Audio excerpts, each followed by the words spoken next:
तो देखिए 2 सीटों पर हमारे 11 रिपोर्ट, इस 11 रिपोर्ट के जरिए हम आपको पल पल की जानकारी, पल पल का अपडेट देने वाले हैं। तारापुर और कुशेश्वर स्थान जिस पर सबकी निगाहें टिकी हैं।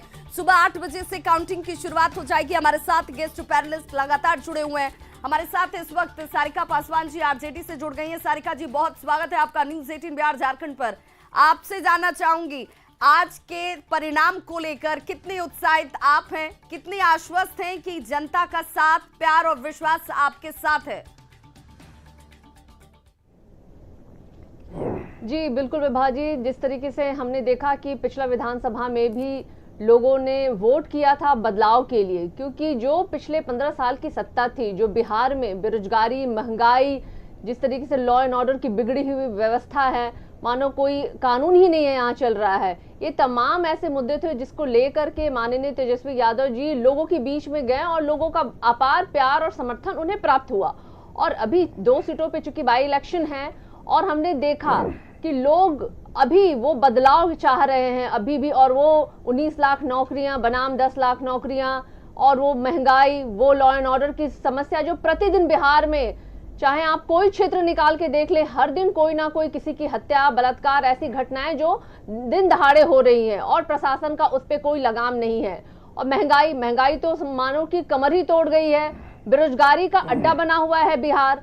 आज प्रतिदिन रोजगार के लिए नौजवान जो है वो सड़कों पर प्रदर्शन कर रहे हैं, उन्हें बदले में वर्तमान सरकार से लाठियां मिल रही हैं।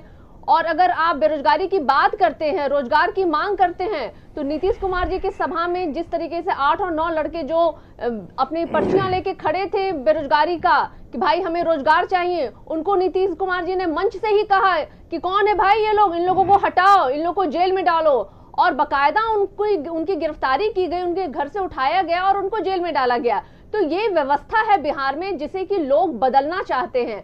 और अभी 2 सीटें जो बहुत ही महत्वपूर्ण है, हम सब जानते हैं कि तारापुर, जहां की इनके जेडीयू के ही विधायक थे स्वर्गीय मेवालाल चौधरी जी, उनकी किस हालात में और किन हालात में मृत्यु हुई कोविड को, जिसको कि इन्होंने कहा कि हमारे यहाँ सारी व्यवस्था है, मेडिकल फैसिलिटीज हैं, हॉस्पिटल्स हैं, बेड है, सब कुछ सुविधाएं उपलब्ध है, और एक माननीय की मृत्यु उन चीजों के अभाव में, मेडिकल फैसिलिटीज के अभाव में, दवाइयों के अभाव में, उन्हें एक बेड तक नहीं हो पाया। तब तो सारिका जी आप आश्वस्त होंगी, तब तो आप आश्वस्त होंगी कि जनता ने आपके पक्ष में मतदान किया है। आज जब मतगणना की शुरुआत होगी तो परिणाम आपके साथ होंगे। फिर ये अविश्वास क्यों कि तेजस्वी यादव दरभंगा में मौजूद है, उनकी तरफ से ये कहा जाता है कि मुझे यकीन नहीं है कि प्रशासन कुछ गड़बड़ ना कर दे, मुझे ऐसा लगता है कि कुछ न कुछ खामियां और गड़बड़ियां की जा सकती हैं। फिर ये अविश्वास क्यों? जनता के फैसले पर भरोसा कीजिए।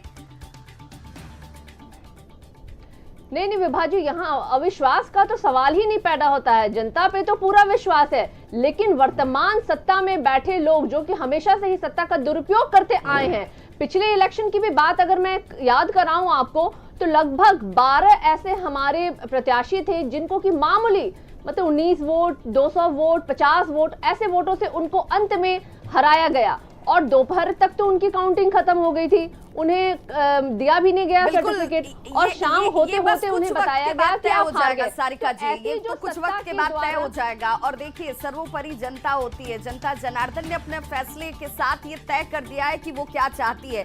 लेकिन क्या जो फैसला होगा उस फैसले से सभी पार्टियां ये मान लेंगी कि सच में उनकी तरफ से किया गया दावा और वादा जनता ने उस पर यकीन किया और जिसे नकारा गया उसमें खामियां थी?